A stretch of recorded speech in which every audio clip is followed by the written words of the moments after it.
네, 차선에 바로 세우기. 그걸 대표로 말씀드려요. 네, 김지연입니다.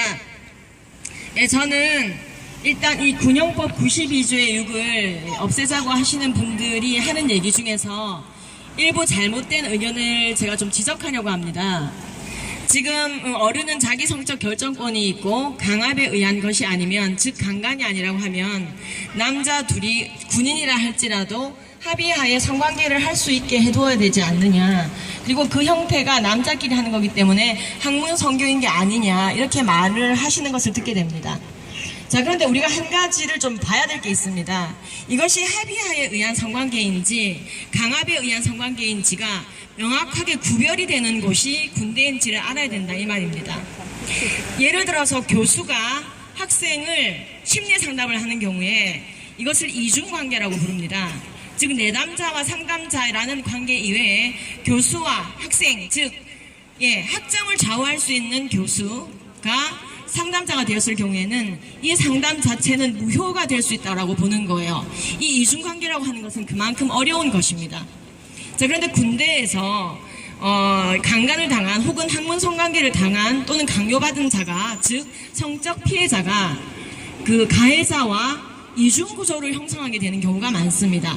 즉 상사와 부하 또는 동료라는 것이죠. 자, 문제는 군대는 이 상명하복의 구조 때문에 충분히 자신의 의견을 내가 강압에 의해서 당했다라고 말하지 못하는 경우가 많습니다. 그 일은 실제로 수많은 나라에서 벌어지고 있습니다.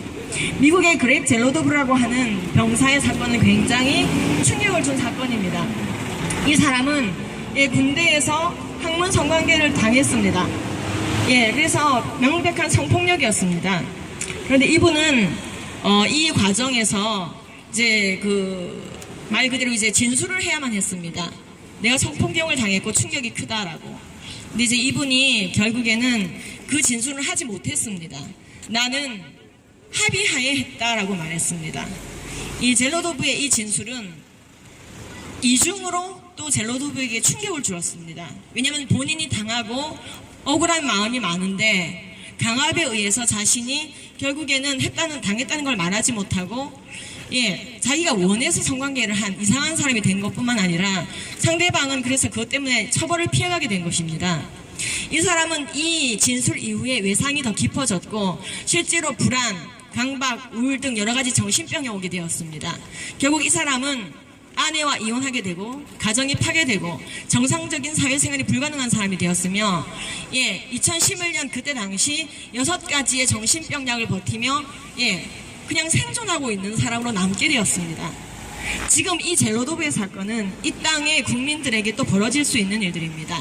이 땅의 아들들 벌어질 수 있는 일들입니다. 그리고 그것이 벌어졌을 때 똑같이 젤로도브처럼 제2, 제3의 젤로도브가 되어서 나는 내가 좋아서 했다, 나는 내가 당한 것이 아니다, 그렇게 진술할 수밖에 없는 상황에 놓이는 곳이 상사와 하사 그리고 가해자와 피해자라고 하는 이러한 이중관계가 정해져 있는 군대 내에서 벌어진 성폭력에 대해서 충분히 벌어질 수 있는 일이라는 걸 알아야 됩니다. 우리나라는 심지어 의무병입니다. 아들 아니면 사위가 반드시 군대를 갔다 오게 될 경우가 많습니다. 그런데 아들을 낳고 사위를 보게 되고 여러 가지 일들은 정해진 일들인데 그렇게 되어진 과정 자체를